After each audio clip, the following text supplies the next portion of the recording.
guys, I'm Sam, and today I will be talking about our TED Talk assignment, but more overall my thoughts on inclusion. I would like to say that I do have a younger sibling with special needs, so this topic does hit pretty close to home. It's definitely a little bit more like emotional, sensitive, maybe triggering to an extent.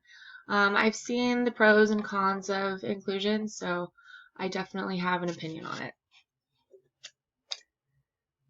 First question up is what arguments can be made to keep inclusion as the ideal for all students? I'm just going to say it. I don't think it's ideal for all students. I think inclusion is idealistic in general.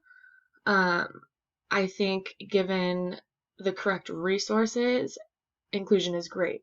100% support it, all on board. But I think at this time, inclusion is not it's not beneficial for all students. It doesn't have the framework put in place to really be supported everywhere, which means I don't think it's ideal for all students at this time. It is ideal if the correct resources are in place, such as, teacher motivation to put in the time and effort to learn it. Support for the teacher, support for the district, support from the family. Are there enough aides? Do the aides have motivation? Do they have the, training necessary? I think resources are huge in regards to inclusion, and if they're not put in place, then it is not ideal. Obviously, if implemented correctly, inclusion provides lots of opportunities. It provides, relationships. It provides, positive perspective on the special needs community. It has a lot of area for positive growth. However, if it's not, what happens on that flip side?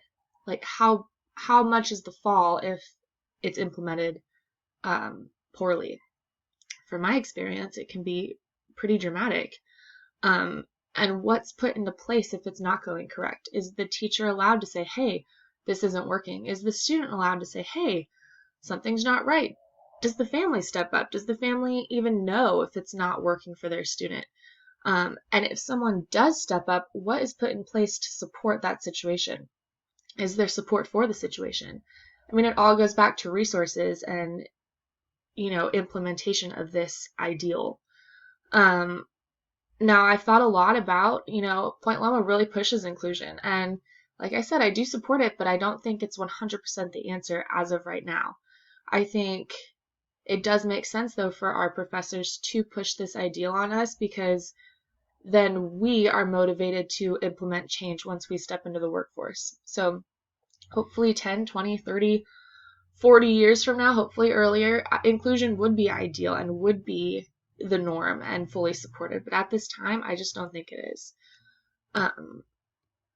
Next up, we have what new insights do I have, concerning inclusion? I didn't get any new insights from this TED Talk. I've seen this TED Talk before. I will say that the video we watched in class, in regards to learning or least restrictive environment versus inclusion, LRE being the law and inclusion being the approach, I thought that was a really interesting, statement or explanation of it. I never really thought about it like that. And it kind of opened my eyes. I do think that's a good way of looking at it at this time. I hope that inclusion can become more of the norm and there are more resources to support it. But at this time, I thought that was a really interesting concept. I don't know what to do with that information, but I am glad that I, heard it. And as for my connections between the TED Talk and my experience, I have, ties to the special needs community, so I never had that, stepping into it moment. I've always been around it. There's certain, comments in the video that just don't resonate with me as far as, fixing my sibling with special needs, as, people react differently to being introduced to this community, and I just never had that. I never had that, stepping in thing, so I am sensitive when people talk about wanting to fix someone with special needs in their family. Granted, I understand that's not where he was going with it, but it just, it's a touchy subject. So, like I said, I think inclusion has the best intentions, but there's lots of programs that start out with the best intentions, and it takes years to refine and to perfect. And, I hope to be a part of the change, and I hope it moves in a positive trend. But thanks for coming to my TED Talk, guys. Thanks.